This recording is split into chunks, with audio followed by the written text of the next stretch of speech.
guys, got us another little box opening. The TLR-7 HL-X. Now, we have looked at the HL-X Sub compact light, so this will actually be the non-sub.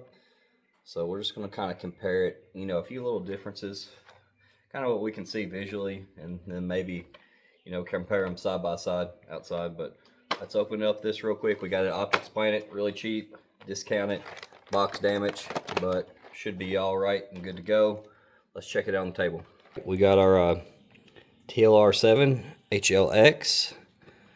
So we're going to check that out real quick. 22,000 candle.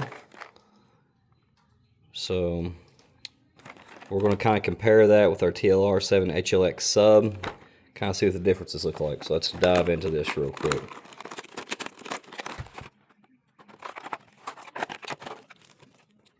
So this will be our TLR-7 right here, Streamlight HL-X. Doesn't look too much different than the Sub. We're going to throw our battery in here. Besides that, I think you can USB charge this.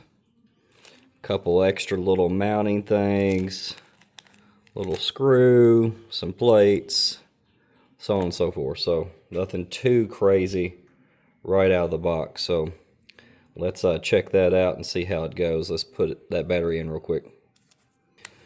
All right, we got our battery in there, so looks freaking bright, that's for sure. A couple different paddle switches that we can hit right here, kind of like the Sub. So let's put that on our Echelon. And well, first let's get out our Sub real quick.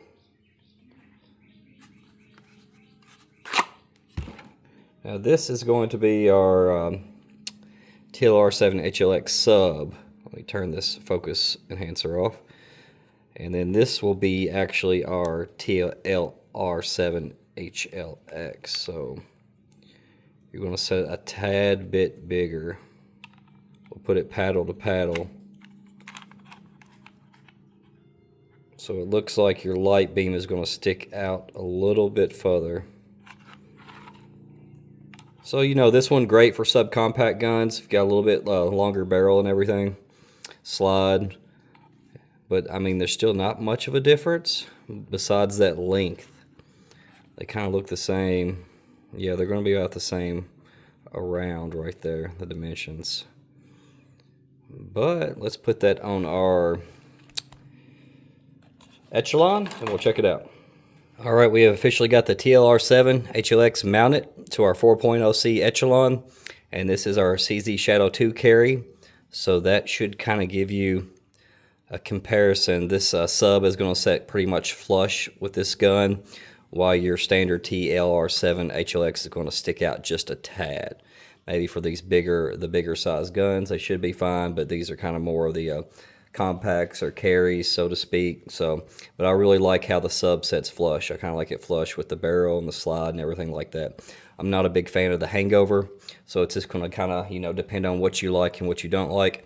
I really think the only difference, besides maybe the 22,000 candles or whatever lights, one's going to have 10,000 and the other 22,000.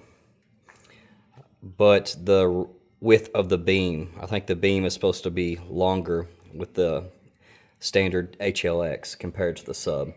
But let's check these out real quick and kind of see what that's all about when it comes to beam and light length. So let's look at our standard TLR-7 HL-X Echelon. Very bright, very wide beam. We can see everything in here, but that looks really nice. Next we got our Shadow with the Sub on. Yeah, not bad. Definitely I can tell a difference between the two. Let's do it side by side. Non-Sub, very bright, so much wider of a beam. Sub, yep. Non-Sub, Sub. I mean, this one's still good, but you can tell that the other one reaches that beam just sticks out so much more. Let's go to the Nunn sub. Almost so much more space is covered with light on the TLR-7 HL-X. Nice. All right, so now we're back on the table, and as I was saying, here is the box for the sub. So we are going to have 10,000 candle, and then 1,000 lumen, and then the standard 1,000 and 22,000. But we can definitely tell that the beam is wider on this one, a little bit brighter with our test, but still, I mean, there's nothing wrong with this one at all. So it's kind of like a personal preference of what you're wanting. But other than that, I mean, that is it. At least I have a better understanding, and hopefully somebody else does. If you got them, drop something down in the comments. Let me know which one you prefer better, because then you're going to have to look at, you know, holsters next. So what's more compatible? What can you find compatible with that firearm? But let me know what you think, guys. Let me know which one you like, you don't like, or if you have both of them. But y'all have a good one. Appreciate you stopping by. Thank you.